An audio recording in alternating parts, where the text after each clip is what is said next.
ku historia shkruan për heronjt, ku nderi fitohet me guxim dhe ku njeriu ngrihet mbi vetveten. Dhe ai ëndron lavdinë, ëndron madhështinë, ëndron pjesëmarrjen në një epope të paharrueshme dhe natyrisht ëndron dhe shkëlqimin e tij. Beson se do të prek me dorë atë që deri atëherë ai e kishte vetëm ëndërruar. Por kur më rrinë në Waterloo, gjithçka shëmbet.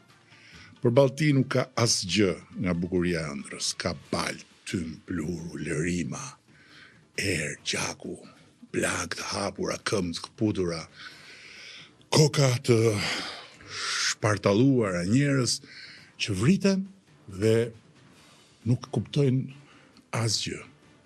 Ushtarë që ikin pa të marruar sa ata që sulmojnë dhe pseja humbet çdo mundësi për të marrë një përgjigje. Një heroizëm imagjinar tretet në kaosin e realitetit brutal. Ëndra romantike për historinë përplaset me historinë e vërtetë. Dhe historia na kujton pikërisht këtë. Jo sa e rrezikshme është të kesh ideale. Të kesh ideale është e jashtëzakonshme, është e shëndetshme.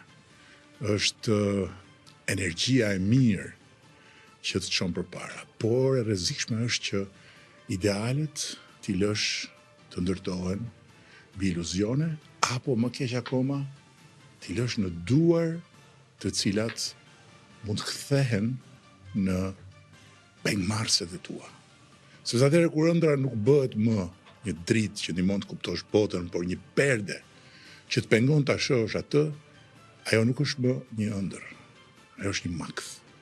Dhe ky është dhe makthi dhe mallkimi i epokës son, ku iluzionet nuk prodhohen më vetëm nga propaganda apo fanatizmi si dikur, por ato prodhohen edhe në hapësirën e lirisë, me pakufishmërinë e mundësisë për të përzgjedhur dhe shumëfishuar nga algoritme që nuk kanë asnjë interes për të vërtetën, po vetëm për vëmendjen tonë, narrativa të rreme, rrugë të gabuara dhe shëmbje të dhimbshme iluzionesh.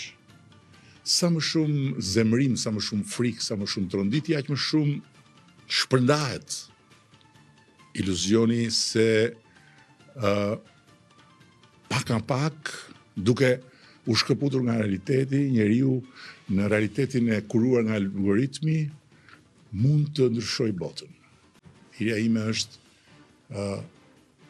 me respekt për motivin, nuk duhet përjashtuar detyrimi për të verifikuar faktet, sepse kur emocioni ushqehet nga gjysmë vërteta, nga pamjet shkëputura nga konteksti, nga sloganet që akullojnë më shpejt se provat, nga një algoritëm që shpërblen gjithmonë atë që trondit, jo atë që shpjegon, atëherë idealizmi, dëshira e sinqertë,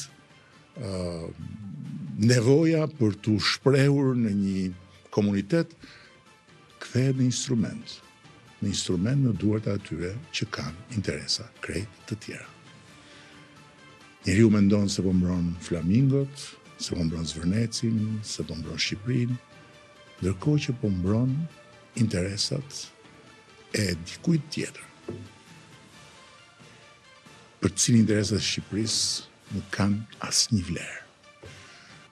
Flamingot nuk kanë nevojë për turma të rëmbyra nga histeria e algoritmit dhe të nxitura nga interesa të tjera që nuk janë fare interesat tona, nuk janë fare interesat e Shqipërisë, në një betejë të globalizuar, jo se bota papritur u zgjua e alarmuar për fatin e flamingove, por se bota spostoi në nartë një betejë të madhe kundër presidentit e Amerikës për arsye që nuk kanë të bëjë fare me nartën, dhe gjithë kjo urrëtie dhe ky mllef dhe ky zemrim që ka natyrë politike, ideologjike, çfarë të doni, arsye që s'na interesojnë, krijoi kushtet që të hapet një kanal, një revolucion imagjinar, për ata që mu menduan gabimisht që u bë dedikos për lugën e ndryshkur të karrierave të tyre politike, apo për partiçkat e tyre të reja që u bën shumë shpejt vjetra, të vogla që duhen të rriten duke hedhur gur, duke fshehur duar, duke nxjerrë një dorë, duke mbuluar një dorë tjetër. Unë jam këtu, ne jemi këtu për të bërë së bashku më të mirën për Shqipërinë, për natyrën, për Zvërnecin, për flamingot, por ama për të bashkëpunuar me realitetin, jo jashtë realitetit, për të ndarë së bashku faktet dhe jo për të fluturuar në një territor ku faktet nuk kanë asnjë vlerë.